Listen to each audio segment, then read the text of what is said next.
Hello everyone, welcome back our channel. ఈరోజు recipe అందరికీ చాలా ఫేవరెట్ అనమాట. ఎండు రొయ్యలు గుడ్లు కాంబినేషను. దీని ముందు చికెన్ ఆర్ మటన్ ఉంటుంది, బట్ ఇది ఆల్వేస్ ఫేవరెట్ కదా, చాలామందికి ఇష్టపడతారు ఈ కాంబినేషన్లో. ఈ రెసిపీ చూపిస్తాను, మీరు కూడా ఇంట్లో సింపుల్గా ట్రై చేసేయండి. దానికి మెయిన్ ఎగ్స్ అండ్ ఎండు రొయ్యలు అయితే కావాలి. ఫస్ట్ మనం ఎగ్స్ని బాయిల్ చేసి పెట్టుకోవాలన్నమాట. బాయిల్ చేసి పెట్టుకుని అట్లా పీల్ తీసి పెట్టుకోవాలి.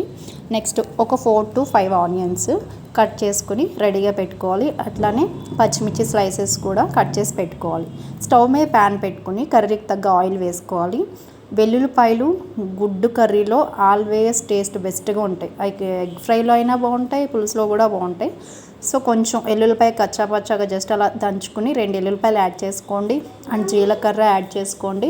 ఆఫ్టర్ కట్ చేసి పెట్టుకున్న ఆనియన్స్ అండ్ పచ్చిమిర్చి ఇవి కూడా యాడ్ చేసుకుని కరివేపాకు కూడా యాడ్ చేసుకోండి. ఇవి కొంచెం ఫ్రై అవ్వాలి.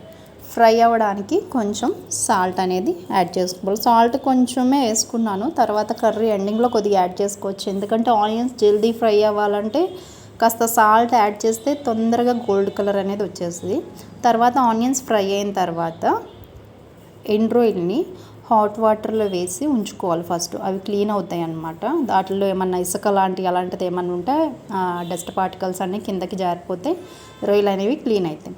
ఆ ఆయిల్ తాలింపులో మనం ఈ ఎండు రొయ్యలను కూడా యాడ్ చేసుకోవాలి. ఎండు రొయ్యలు కూడా ఆయిల్లో ఫ్రై అవ్వాలన్నమాట.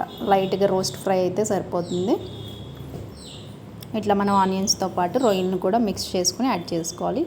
నెక్స్ట్లో ఇదేంటంటే కొంచెం నాన్ వెజ్ కాబట్టి ఎండు రొయ్యల స్మెల్ అది ఇది రాకుండా ఉండడానికి అల్లం వెల్లుల్లిపాయ పేస్ట్ కూడా యాడ్ చేసుకోవాలి. యాడ్ చేసుకుంటే స్మెల్ రాకుండా ఉంటుంది. నెక్స్ట్ కర్రీకి తగ్గ కారం, మనం తినేదాన్ని బట్టి ఎంత కారం కావాలో అంత కారం మనం యాడ్ చేసుకుని పెట్టుకోవాలి. నెక్స్ట్ ఆనియన్స్ అంతా మిక్స్ అయిన తర్వాత కారం కొంచెం దానికి పట్టిన తర్వాత కొంచెం వాటర్, కొంచెం తక్కువ అంటే చాలా తక్కువ, జస్ట్ ఆనియన్స్కి కారం అది స్ప్రెడ్ అయ్యి పట్టుకోవడం కోసమే కొంచెం చాయ్ గ్లాసుడు వాటర్ అనేది నేను యాడ్ చేసుకున్నాను. నెక్స్ట్ బాయిల్ చేసి పెట్టుకున్న ఎగ్స్కి కొంచెం హోల్ పెట్టాలి. ఎందుకంటే కొంచెం ఉప్పు కారం వాటికి లోపలికి వెళ్ళి పడుతుందనేసి ఇట్లా హోల్స్ అనేవి నేను పెట్టుకున్నాను. వాటర్ అంతా కూడా అబ్జర్వ్ అయిపోయిన తర్వాత మనం ఎగ్స్ అనేవి అందులోకి యాడ్ చేసుకోవాలి.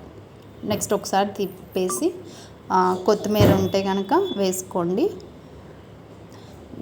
ఒక 5 to 6 minutes అనేది మనం మూత పెట్టేసి ఉంచుకుంటే కనుక మనకి ఎగ్కి అదంతా పట్టి కర్రీ అనేది రెడీ అయిపోతుంది అనమాట. ఇలా సింపుల్గా ట్రై చేయండి, కర్రీ చాలా బాగుంటుంది. ఇది always combination with rice only అనమాట. రైస్లోకే బాగుంటుంది అనేసి నాకు అనిపిస్తుంది.